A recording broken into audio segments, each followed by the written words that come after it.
Hello again everyone, Truck CB Sales here with a performance report on the new Stryker SR-497hpc. This is the newest revision board, revision 14. Stryker makes changes from time to time. Several different colors to choose from. And I'm going to get right to it and show you power output. We've tuned and aligned this one.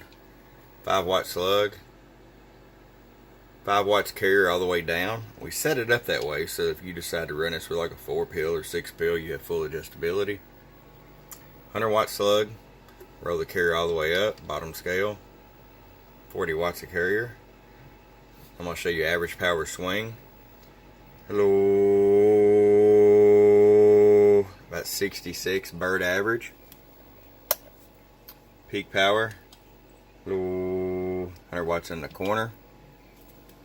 I'm going to 2x position, like a 200-watt scale. Low,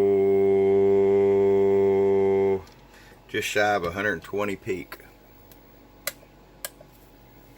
And there you have it. Stryker SR-497hpc. If this is something you're looking for, just give us a shout. TruckCBSales@gmail.com. Bump bump.